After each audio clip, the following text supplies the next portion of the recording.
7 rumah warga di Balikpapan, Kalimantan Timur ludes terbakar.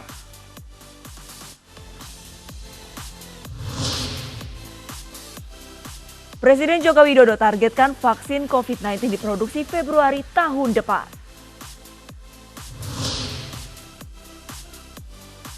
Hassan Diab mengundurkan diri dari jabatannya sebagai Perdana Menteri Lebanon.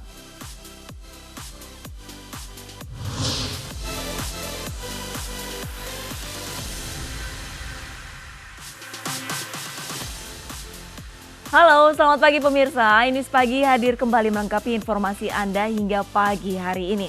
Selain 3 berita utama tadi, kami juga hadirkan informasi penting lain, di antaranya seorang pria ditembak dan ditangkap karena membawa senjata api saat Presiden AS Donald Trump menggelar konferensi pers di Gedung Putih.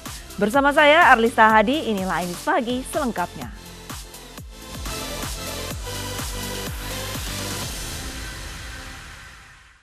Kita awali informasi dari kebakaran pemirsa. Kebakaran besar melanda pasar dan pemukiman di Jalan TSS Raya, Duri Selatan, Tambora, Jakarta Barat pada Selasa malam.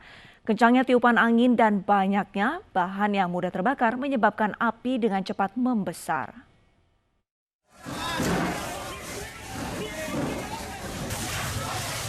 Dibantu warga, petugas pemadam kebakaran berupaya memadamkan api yang telah meluluh lantakkan bangunan di Jalan TSS Raya, Duri Selatan, Tambora, Jakarta Barat. Kencangnya tiupan angin dan banyaknya bahan bangunan yang mudah terbakar menyebabkan api dengan cepat membesar. Besarnya kobaran api dan sempitnya akses menuju titik api mempersulit proses pemadaman. Warga yang panik berupaya menyelamatkan barang berharganya. Menurut warga, kebakaran yang terjadi tiba-tiba bersumber dari salah satu rumah warga yang menjalar ke rumah warga lainnya. Tak hanya membakar permukiman, api juga menghanguskan pasar Pos Duri yang berada berdekatan dengan permukiman warga. Itu memang ada isinya apa nggak Pak? Apa kosong rumah itu? Ada isinya. Ada orang ya? Rumah warga semua Pak. Tahu nggak Pak awalnya? Kira-kira ada rumah siapa itu? Kalau itu kurang pasti Pak, kurang tahu. Cuman udah bau asapnya kita cium. Waduh ini kayaknya bau nih saya bilang. Tapi ada orang nyari-nyari di mana gitu. Tahu-taunya api langsung besar. Ya? Iya udah gitu Pak. Dari bagian tengah sana ya? Iya tengah sini nih. Posisinya di sini Pak, kurang pasti tapi. 7 unit rumah di permukiman padat penduduk di Balikpapan, Kalimantan Timur hangus terbakar pada Selasa malam. Selain rumah, kebakaran juga meluluh lantakan gudang penyimpanan BBM solar kapal.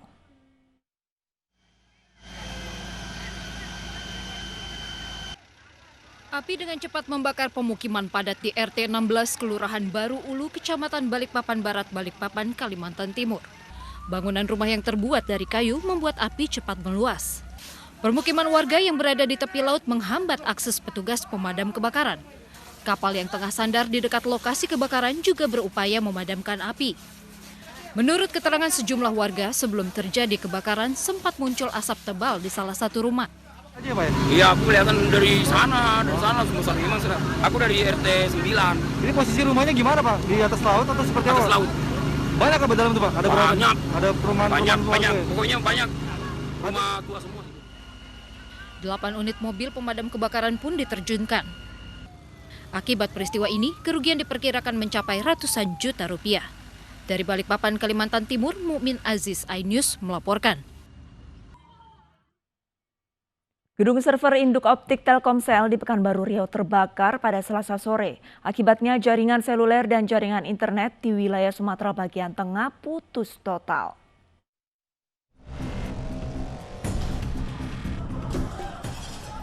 Gedung server induk optik Telkomsel di Jalan Sudirman, Pekanbaru Riau terbakar Selasa sore.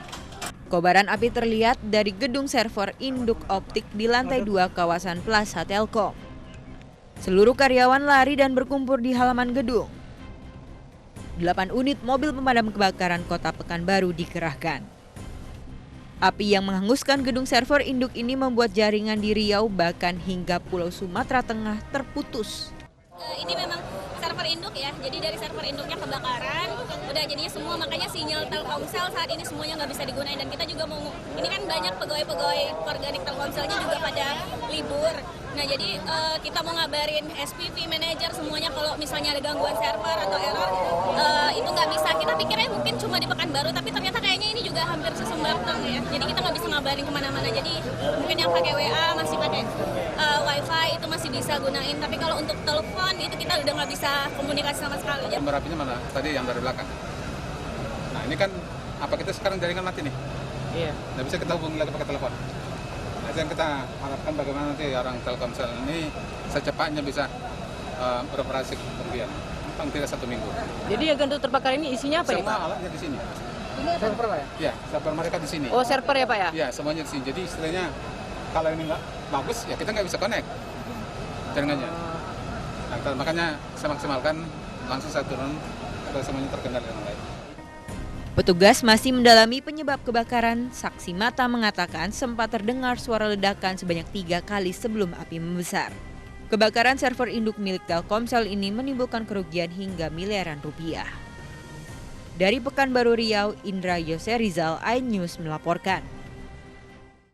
Kebakaran besar menghanguskan sebuah gudang pabrik kapas di kawasan Cipadung, Kota Bandung, Jawa Barat Selasa siang. Beruntung api segera dipadamkan sebelum meluas ke bangunan lain.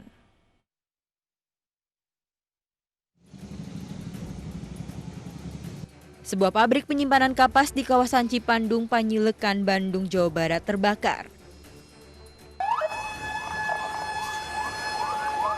10 unit mobil pemadam kebakaran Kota Bandung dikerahkan. Petugas segera memadamkan api sebelum meluas ke bangunan lain, mengingat bahan dasar pembuat benang yang berada di dalam gudang mudah terbakar. Kebakaran yang terjadi pukul 9 pagi baru dapat dipadamkan pukul 1 siang. Pendinginan terus dilakukan untuk menghilangkan bara api yang kemungkinan masih ada di dalam tumpukan kapas. Dugaan sementara mungkin dari rokok atau yang merokok sembarangan atau dapat pula dari karena ini bahan-bahan yang mudah terbakar. Tidak ada korban jiwa dalam kebakaran ini, petugas masih menyelidiki penyebab kebakaran. Dari Bandung, Jawa Barat, Mujib Prayitno, iNews melaporkan. Beralih ke informasi kriminal pemirsa, lantaran tidak pernah dinafkahi dan sering dibohongi. Seorang istri di Bengkulu tega menghabisi suaminya. Pelaku sempat merekayasa kematian suaminya seolah-olah bunuh diri.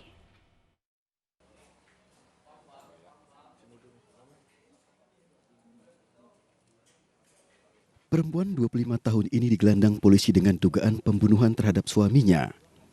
Awalnya pelaku berdalih jika suaminya Yusuf Haryadi tewas akibat bunuh diri.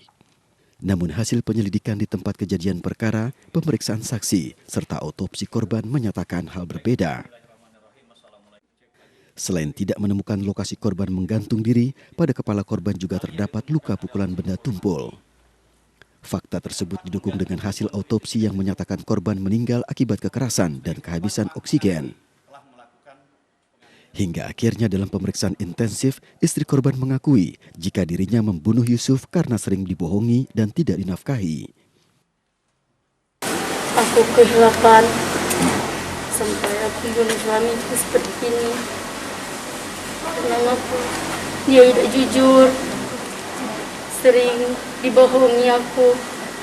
Karena apa? Duit tak dikasih ke aku. Sehingga korban kehabisan napas. Nah, tali yang ditemukan juga itu adalah simpul mati. Ya. Jadi kalau simpul mati itu kecil kemungkinan untuk pelaku bunuh diri. Atas perbuatannya pelaku dijerat pasal pembunuhan berencana dengan ancaman hukuman mati. Dari Bengkulu, Endro Wirawan, iNews melaporkan. Sebuah benda mencurigakan yang diduga bom ditemukan di Masjid Al-Mujahidin Kompleks Kampus Universitas Negeri Yogyakarta. Selain rangkaian kabel dan jam mirip bom, juga terdapat kertas berisi ancaman bom akan meledak.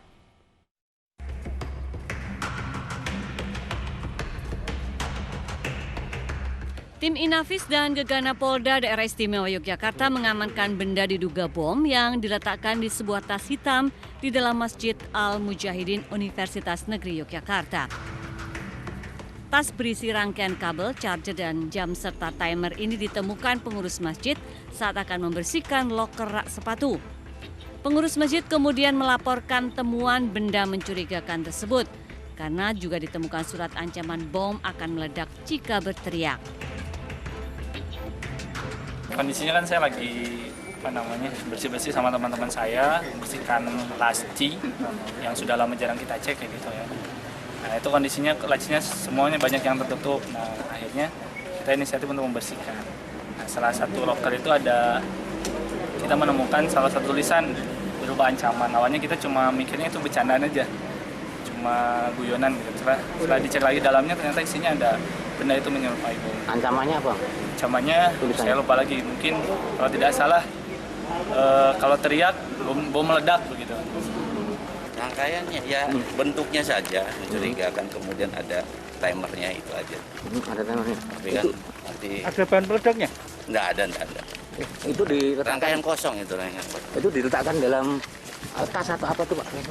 Oh itu nanti masih kita lihat ya penyelidikan supaya kita masih kumpulkan barang full bucket biar lengkap ya.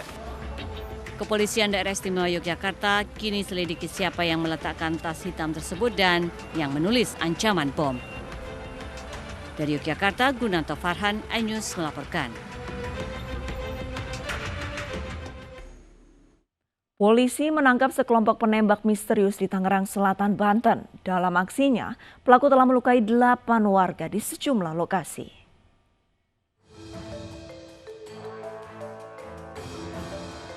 Polisi menangkap 3 penembak misterius yang kerap beraksi di 7 lokasi berbeda di Tangerang Selatan, Banten. Polisi juga menyita barang bukti senjata api, peluru, dan mobil yang digunakan pelaku saat beraksi. Menurut keterangan pelaku, mereka sengaja menembak untuk membubarkan aksi balap liar. Namun polisi masih mendalami motif sebenarnya pelaku menembak sejumlah warga di jalan raya. Ketiga tersangka adalah EF, diduga sebagai pemilik daripada senjata api airsoft gun. Perannya pada saat itu sebagai eksekutor. Yang kedua, saudara CHA dan tersangka CLA. Keduanya ini merupakan saudara, diduga kembar. Mereka berdua sebagai pengemudi pada saat melakukan kegiatan itu. Sebelumnya warga Tangerang Selatan, Banten digegerkan dengan penembakan misterius di 7 lokasi. Akibatnya 8 warga terkena luka tembak dan untuk mempertanggungjawabkan perbuatannya, para pelaku terancam hukuman 10 tahun penjara. Dari Tangerang Selatan, Banten, Nunung Purnomo, iNews melaporkan. Aksi kejar-kejaran di jalan raya terjadi antara polisi dengan seorang pria yang diduga bandar sabu di Tulang Bawang, Lampung. Saat berusaha kabur, pelaku menabrak beberapa kendaraan lain.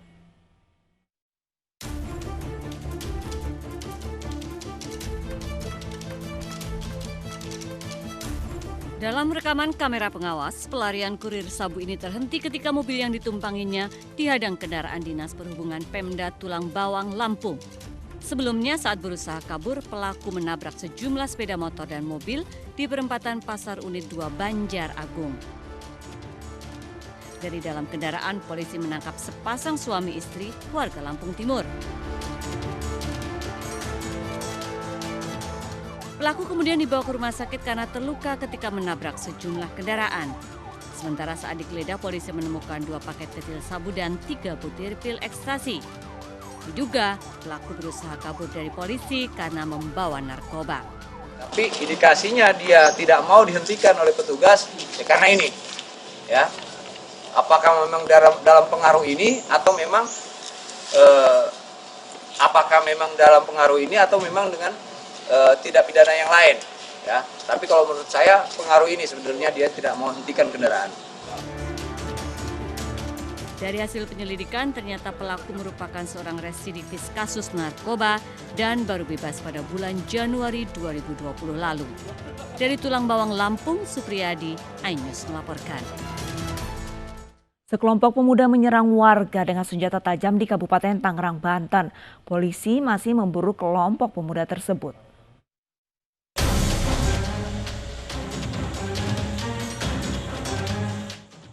Penyerangan yang dilakukan kelompok pemuda terhadap warga terekam kamera pemantau. Warga yang ketakutan berlarian untuk menyelamatkan diri. Kelompok pemuda ini merusak motor warga dengan senjata api. Menurut saksi mata, aksi penyerangan terjadi di Jalan Raya Gintung, Kabupaten Tangerang, Banten pada Minggu dini hari. Namun warga tidak mengetahui motif pemuda yang menyerang dan merusak motor warga ini. Rame-rame lah, tiba-tiba berhenti ada di sini, terus dia turun bawa seluruh ngabarin motokin ini motor, orang sini pada lari.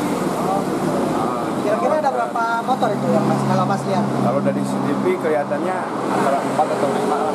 Gitu. Boncengnya apa sih? Boncengnya.